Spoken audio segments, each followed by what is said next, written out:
أما بعد فقد قال الله تبارك وتعالى في كلامه المجيد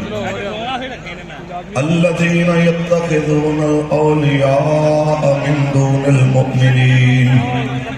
أيبتغون عندهم العزة فإن العزة لله جميعا صدق الله العظيم إن الله وملائكته يصلون على النبي يا أيها الذين آمنوا صلوا عليه وسلموا تسليما درود پڑھ لیجئے الصلاة والسلام عليك يا سيدي يا رسول الله وعلى آلك وأصحابك يا حبيب الله شعور شخرت کا معاملہ ہے عجیب مقام شوق میں سب دل و نظر کے رقیب شعور و شخرت کا سمجھ رہے ہیں وہ یورپ کو ہم نوا اپنا سمجھ رہے ہیں وہ یورپ کو ہم نوا اپنا ستارے جن کے نشے میں سے ہیں زیادہ قریب ستارے جن کے نشے میں سے ہیں زیادہ قریب او ملت کے سوداگروں اقبال کی نظر سے دیکھو وہ تمہیں کہہ رہا اپنی طاقت کو پہچانو پورے یورپ کی گاڑیاں مسلمان تیرے پٹرول سے چل رہی ہو پورے بر اعظم ایشیا سے یورپ تک تیرے کھوڑا بھر نمک ہانڈیوں میں لذت پیدا کر رہا ہو تو پھر دنیا کے سامنے کشکول لے کے پھر رہا ہے اقبال کہہ رہا ہے کچھ تو عقل کر سمجھ رہے ہیں وہ یورپ کو ہم نوا اپنا سمجھ رہے ہیں وہ یورپ کو ہم نوا اپنا ستارے جن کے نشے میں سے ہیں زیادہ قریب مقام شوق میں ہے سب دل و نظر کے رقیب شعور شخرت تاجدار ختم نبوت اللہ تبارک و تعالی جل وعلا کی حمد و ثنا کے بعد آقا نامدار شفیع روز شمار حضور احمد مصطفیٰ محمد مصطفیٰ صلی اللہ علیہ وسلم کی ذات طیبہ پہ لامحدود درود و سلام کے نذرانے پیش کرنے کے بعد جگر گوشہ حضور امیر المجاہدین قائد ملت اسلامیہ صاحبزادہ محمد سعد حسین رضوی صاحب دامت برکاتہ ملالیہ مرکزی امیر تحریک لبیک یا رسول اللہ پاکستان اور اکثر امیر المجاہدین جگر گوشہ امیر المجاہدین صاحبزادہ محمد انس حسین رضوی صاحب دامت برکاتہ ملالیہ تمام معزز اراکین شورا سٹیج پر موجود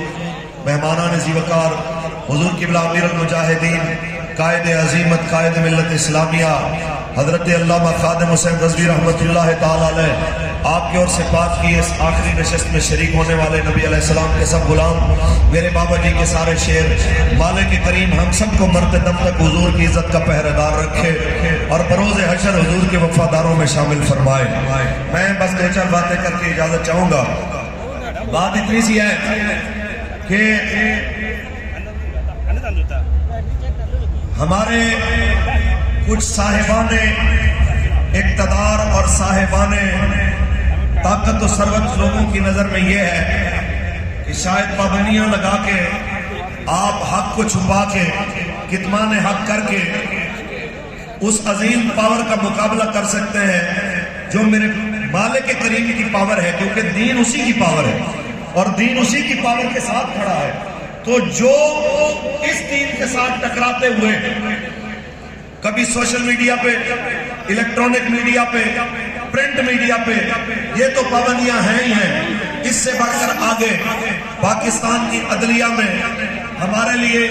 انصاف نہیں، پاکستان کے میڈیا میں ہمارے لیے خبر دینے کی گنجائش نہیں۔ میں ان سب سے ایک سوال کرنا چاہتا ہوں کہ یا تو اپنے آپ کو یہ کہنا چھوڑ دو کہ ہم جناب غیر جانبدار ہو کے بالکل تمام پاکستانیوں کے نمائندہ لوگ ہیں اور ہم بالکل حق اور سچ دکھاتے ہیں۔ اگر تم واقعتاً سچ دکھانے والے ہو تو میں آج ایک سوال اپنا نہیں، یہ میرے سامنے شہداء کی تصاویر ہیں، آپ کے سامنے شہداء کی تصاویر ہیں، ان سب کا ایک سوال ہے، اگر آپ کی اجازت ہو تو میں وہ سوال سب کے سامنے رکھنا چاہتا ہوں۔ میرا سوال ہے، بلکہ یہ سوال ان شہداء کے بچوں، ان کے خاندان کی طرف سے ہے، اور سب سے پہلے میں ان کے حق میں آنے والی ایک قرآن کی آیت کوٹ کرنا چاہوں گا۔ آپ سبحان اللہ کہیں، میں اللہ کا قرآن پڑھوں۔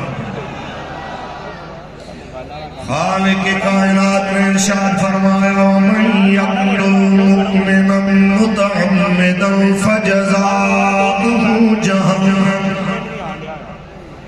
میرے مالک نے فرمایا جس نے کسی مومن کو مارا بلا وجہ، جان بوجھ کے ایک مومن کو قتل کیا، اس کی جزا جہنم ہے۔ اللہ اس پہ اپنا غضب، اس پہ اپنی لعنت ڈالنے والا ہے۔ میرا اتنا سوال ہے، پاکستان میں جناب اعلیٰ ہم نے دیکھا کوئی اقلیت کا جناب کتا کیا مرے، کتا تو بہت دور کی بات ہے، پاکستان میں اقلیت کے مندر کی دیوار گر جائے تو پاکستان کی اقلیت سموٹو لے لیتی ہے۔ پاکستان کے جناب اعلیٰ سپریم کورٹ کے اندر بیٹھے ججوں کا عدل بیدار ہو جاتا ہے، لیکن فیض آباد میں 8 لاشیں گرتی ہیں، لاہور سے لے کے کراچی تک، بلکہ کراچی سے لے کے وزیر آباد تک 34 لاشیں گرتے ہیں، حویلیہ میں 4 لاشیں گری ہیں، پھر چوتھا شہید ہمارا علی حیدر بھائی دنیا سے رخصت ہوا۔ نہ میرے پاکستان کا عدل بیدار ہوا، نہ میرے پاکستان کے سپریم کورٹ کے بیٹھے ججوں کے ضمیر جاگیا، نہ میرے پاکستان کے کسی جج نے دھمکی دی اگر تم نے 24 گھنٹے میں FIR نہ کیا تو میں تمہارے خلاف ایکشن لوں گا۔ میرا اتنا سوال ہے، ایک مندر کی دیوار گرے تمہارا عدل بیدار ہو جائے، اللہ سے گرے،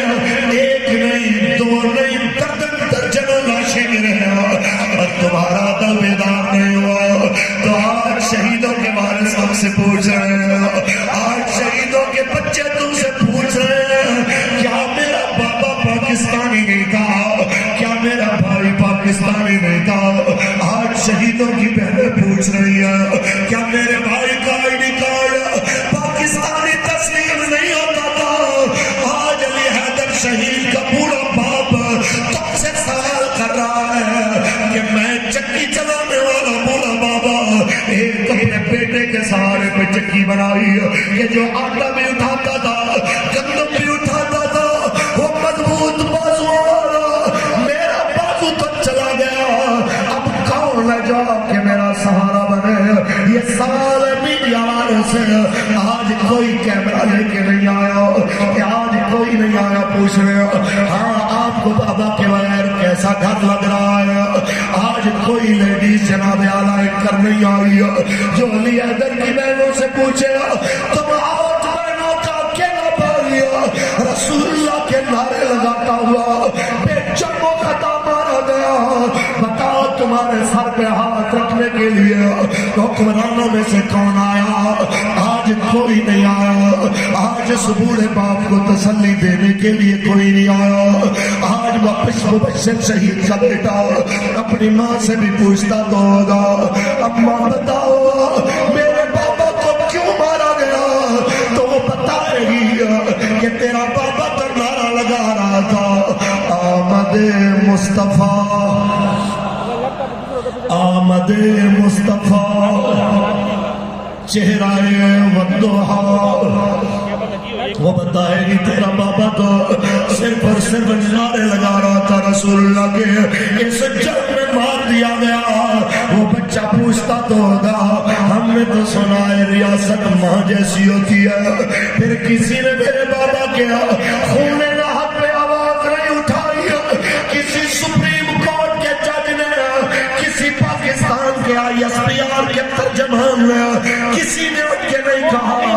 کہ کوئی ہمارے لیے بھی آواز اٹھائے گا۔ کینیا میں قتل ہونے والے ہیں، صحافی کے لیے رونے والوں، میں اتنا کہنا چاہتا ہوں خون کا رنگ جس طرح کا اس کا تھا اسی طرح کا رنگ ہمارے شہیدوں کا، لیکن فرق صرف اتنا ہے جو قدر اللہ اور اس کے رسول کی نظر میں ہمارے شہیدوں کی ہے۔ میں سمجھتا ہوں تم تصور بھی نہیں کر سکتے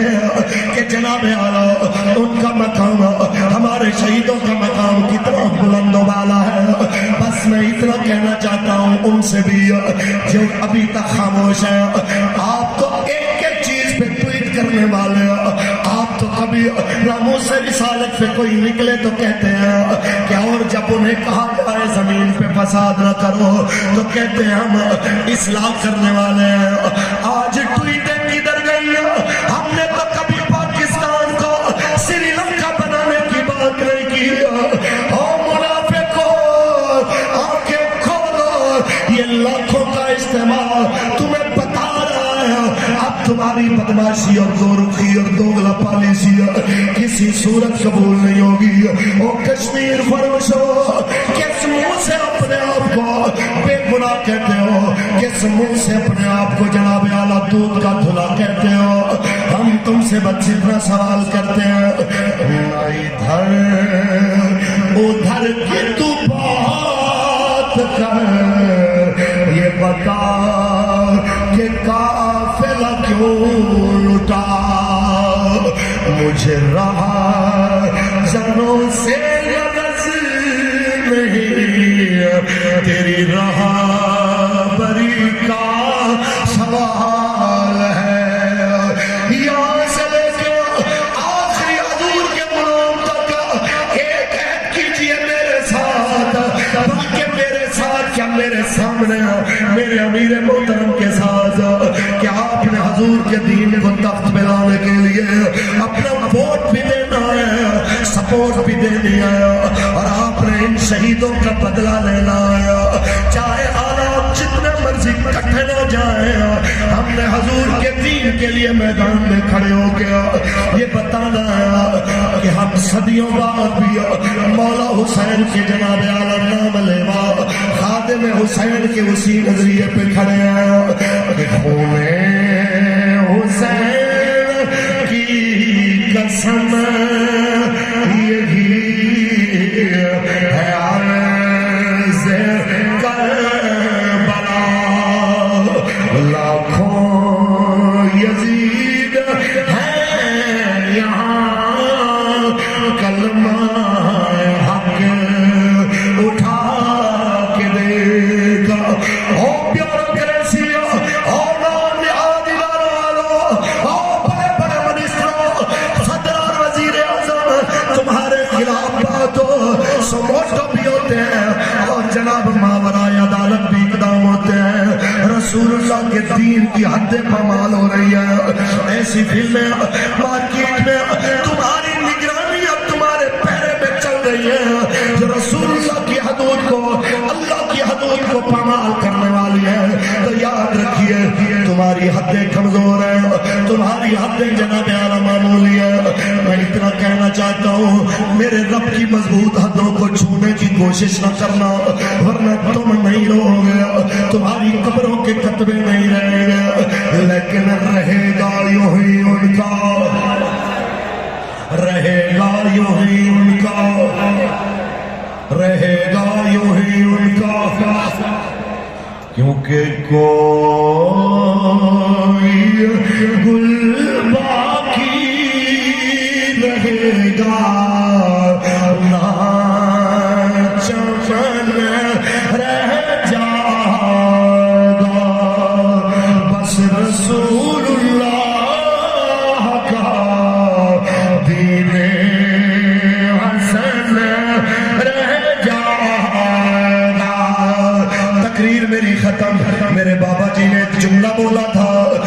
صدیوں بعد ہزاروں سال بعد بھی